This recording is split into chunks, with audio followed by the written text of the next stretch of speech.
today we're talking U.S. neutrality, and then the 4 reasons why the United States finally did enter the war in 1917.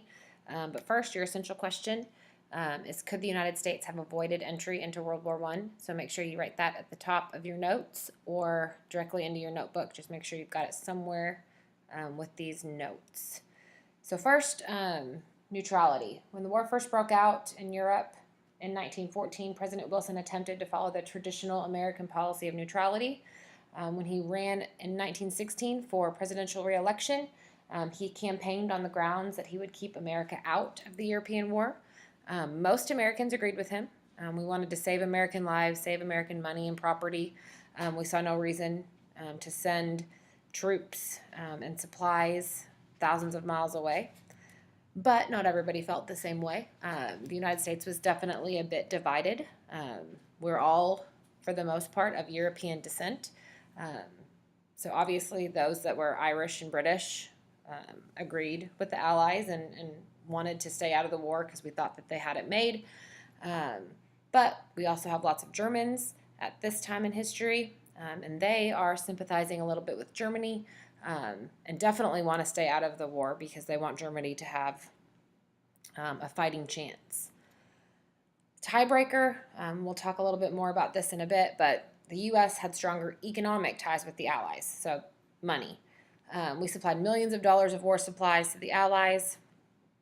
Some of that was secretive, some of that was right out in the open, but the bottom line is for the years prior to entry, we definitely were involved in terms of war supplies and war goods.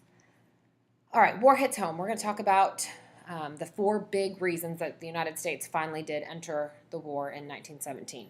First, we just talked about it, closer ties with the Allies, British roots, hence our language, government system, economic system.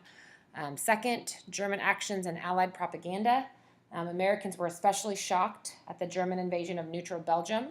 German war plans had called for the invasion of this neutral country to speed up their conquest of France. American newspapers ran stories and pictures depicting German atrocities against civilians. Obviously, some of that was accurate. Lots of that was also sensationalized, so it outraged lots of Americans.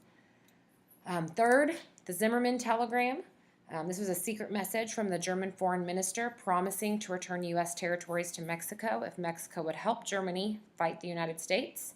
American public opinion was enraged when the telegram was discovered. It was published in newspapers for the American public to read, and the American public was over the top upset about Germany contacting Mexico and attempting to ally themselves and I mean, sort of influence and entice Mexico to attack the United States to help Germany by keeping the United States out of the European war, by causing a war on U.S. soil.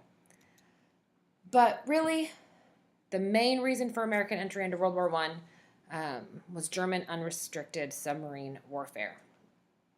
We had a big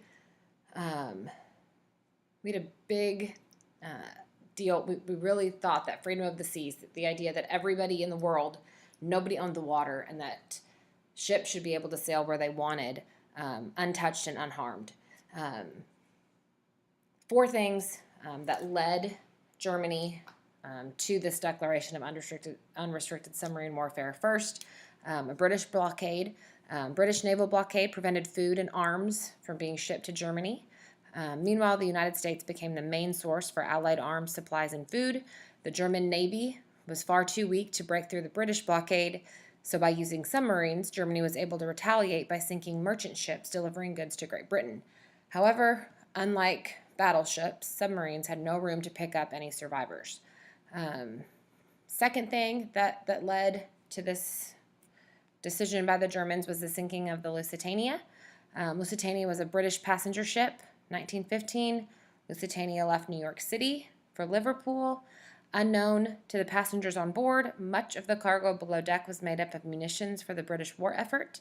A German submarine sank the British passenger ship, killing more than 1,000 passengers, including 128 Americans. Obviously, the sinking of Lusitania enraged American public.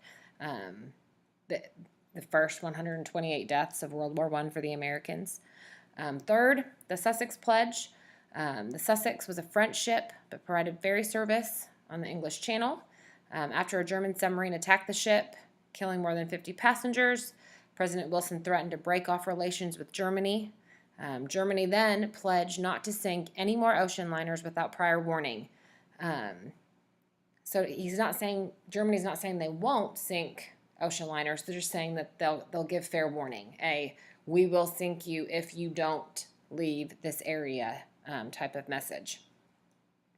But in the end, Germany does make an official announcement of unrestricted warfare, and this is kind of the tipping point for the United States. German leaders announced they will sink all ships in the blockaded areas. They are desperate for food and supplies.